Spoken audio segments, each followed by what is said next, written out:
मुहूर्त का समय भी हो रहा है, कमान कमान कहकर उन दोनों की शादी घर में ही करवा दिया। चंदन अपने पत्नी के साथ घर गया और उन्हें देखकर अनंत दंग रह गया। ये क्या रे, ऐसे अचानक से शादी की है? कम से कम एक बात तो कह देते। तुम्हें क्यों बताए, ये हमारी निजी मामला है। देखो माँ, मैं इसका पिता हूँ।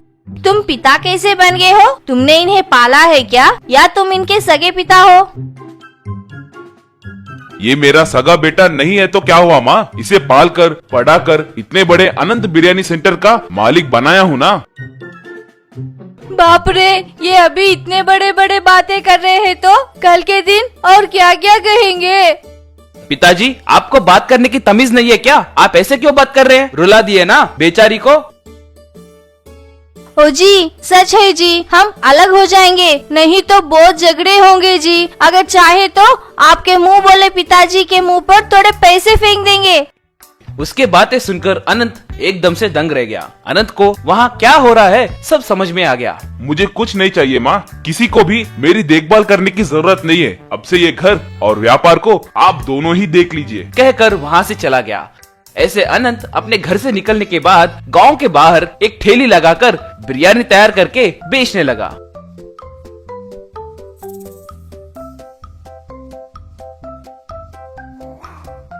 व्यापार भी ठीक ठाक ही चलने लगा। आए थोड़े कस्टमर्स को अच्छे से बिरयानी बेचने लगा। बगल वाले स्कूल के गरीब बच्चों को मुफ्त में बिरयानी खिलाने लगा। थोड़े दिनों के बाद अनंत बिरयानी धीरे धीरे वहाँ पर मशहूर होने लगी। एक दिन एक बड़े कार में एक अमीर आदमी आकर, अंकल मुझे एक प्लेट बिरयानी दीजिए। अनंत उस आदमी को बिरयानी दिया। वो अमीर आदमी बिरयानी खाकर, वाह अंकल, इतने सालों के बाद भी आपके बिरयानी का स्वाद नहीं बदला है। आप मेरी एक मदद कर सकते हो क्या? मैं एक बिरयानी सेंटर खोलने की सोच रहा हूँ, उसे आपको ही चलाना होगा कहा और अपने बिरयानी बिजनेस लगाने के प्लान के बारे में बताया। अनंत अच्छे से सोचकर ठीक है कहा। वो अमीर आदमी उनका धन्यवाद करके कल ही आकर काम के बारे में बात करूंगा कहकर वहाँ से निकल गया। और दूसरी तरफ चंदन दुखी होकर हेमा से, दिन ब दिन हमारे बिरयानी के सेल्स गिरते जा रहे हैं, हमारे ग्राहक बिरयानी का स्वाद पहले के जैसे नहीं है कहकर होटल आना ही बंद कर दिए। लगभग हमारा व्यापार खत्म हुआ है। सोचो, तुम्हारे पिताजी से थोड़े पैसे एडजस्ट करने के लिए पूछोगे क्या? क्यों जी, हमने शादी में दहेज नहीं दिया है कहकर अब ऐसे पैसे पूछ रहे हो क्या? मैं क्या पूछ रहा हूँ और तुम क्या बोल रही हो? तुम्हें समझ आया क्या? हाँ जी, मुझे सब समझ आ गया जी, मैं अब एक मिनट भी यहाँ नहीं रहूंगी कहकर अपने मायके चली गई। चंदन अब क्या करना है कुछ समझ नहीं पाया और उदास होकर बैठ गया। तभी अचानक एक कार वहाँ पर आकर रुकी। वो आदमी चंदन के घर के अंदर आकर, हेलो चंदन, पहचाना क्या? चंदन उसे देखकर, रे भाई तुम ही हो क्या? क्या रे ऐसे आए? अभी अभी एक अच्छी डील हुई है रे, उस भगवान की कृपा से मैं फिर से बिरयानी बिजनेस शुरू करने वाला हूँ। ऐसे वो दोनों बहुत देर तक बात किए उसका दोस्त चंदन से। रे तुम्हारे पिताजी ही मेरे इंस्पिरेशन है रे, एक बार मैं उनसे मिलना चाहता हूँ रे, एक बार उनसे मिलाओ ना।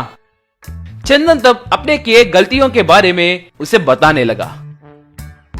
चिंता ना करो रे, कम से कम तुम्हें अपने गलती का एहसास हुआ है ना। वैसे तुम्हारे पिताजी कहाँ पर है रे? पता नहीं रे, मैंने कई जगह उन्हें ढूंढा है मगर वो मुझे कहीं नहीं दिखे।